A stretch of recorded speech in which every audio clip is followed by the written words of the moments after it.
ശബരിമലയിൽ തീർത്ഥാടകരുടെ എണ്ണത്തിൽ റെക്കോർഡ്. ഈ തീർത്ഥാടന കാലത്ത് ഏറ്റവും കൂടുതൽ ഭക്തർ ദർശനം നടത്തിയത് ഇന്നലെയാണ്. 93,034 ഭക്തരാണ് ഇന്നലെ സന്നിധാനത്ത് എത്തിയത്. ഡിസംബർ 5-ന് 92,562 ഭക്തർ എത്തിയതായിരുന്നു ഇതുവരെ ഉണ്ടായിരുന്ന റെക്കോർഡ്.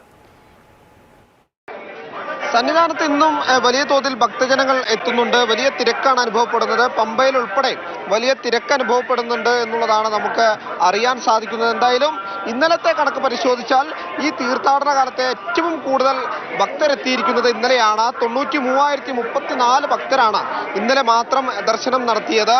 ഇതിനു മുമ്പ് ഡിസംബർ 5-നായിരുന്നു ഏറ്റവും കൂടുതൽ ഭക്തർ സന്നിധാനത്ത് എത്തിയിരുന്നത്. അന്ന് 92,562 ഭക്തരാണ് എത്തിയിരുന്നതെങ്കിൽ ഇന്നലെ എത്തിയത് 93,034 ഭക്തരാണ്. ഇന്ന് ക്രമേണ തിരക്ക് വർദ്ധിക്കുന്ന കാഴ്ചയാണ് നമ്മൾ കാണുന്നത്. 18-ാം പടിയുടെ ഭാഗത്തു നിന്ന് അങ്ങോട്ടേക്ക് കൃത്യമായിട്ട് ഫ്ലൈ ഓവറിലൊക്കെ ഭക്തജനങ്ങൾ തിങ്ങി നിൽക്കുന്ന കാഴ്ച തന്നെയാണ് നമുക്ക് കാണാൻ കഴിയുന്നത്. എന്തായാലും മണ്ഡല മഹോത്സവം അവസാനിക്കാനിരിക്കെ ഏകദേശം തങ്കയങ്കി ചാർത്തിയുള്ള പൂജയൊക്കെ അടുത്തിരിക്കുന്ന ഒരു സാഹചര്യത്തിൽ ഇത്തരം തിരക്ക് അനുഭവപ്പെടുമെന്ന് ആദ്യം തന്നെ ഉദ്യോഗസ്ഥർ പറഞ്ഞിരുന്നു.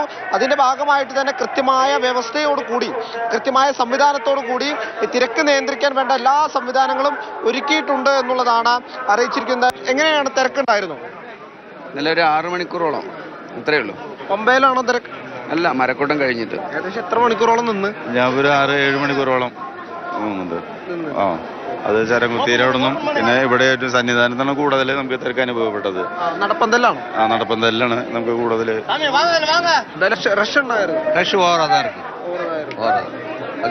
ഭക്തരുടെ വലിയ നിര ഇങ്ങോട്ടേക്ക് ഒഴുകിയെത്തുന്ന കാഴ്ച ഇന്നലെ ഹരിവരാസനം കഴിഞ്ഞ് നടയടയ്ക്കുമ്പോഴും 18-ാം പടിക്ക് താഴെ ഒരുപാട് ഭക്തർ കാത്തു നിൽപ്പുണ്ടായിരുന്നു. ഇന്ന് രാവിലെയാണ് അവർക്കൊക്കെ ദർശനം ലഭിച്ചിരിക്കുന്നത്. എന്തായാലും തിരക്ക് വർദ്ധിക്കുന്നതിനനുസരിച്ച് കൃത്യമായ സംവിധാനങ്ങളുടെ കാര്യങ്ങൾ കൊണ്ടുപോയി നിയന്ത്രിക്കാനാവും. എല്ലാ ഭക്തർക്കും സുഗമമായി അയ്യപ്പനെ കാണാൻ സാധിക്കും വിധം എല്ലാ സംവിധാനങ്ങളും ഒരുക്കും എന്നുള്ളത് തന്നെയാണ് പോലീസിന്റെ ഭാഗത്ത് നിന്ന് നമുക്കറിയാൻ കഴിയുന്നത്.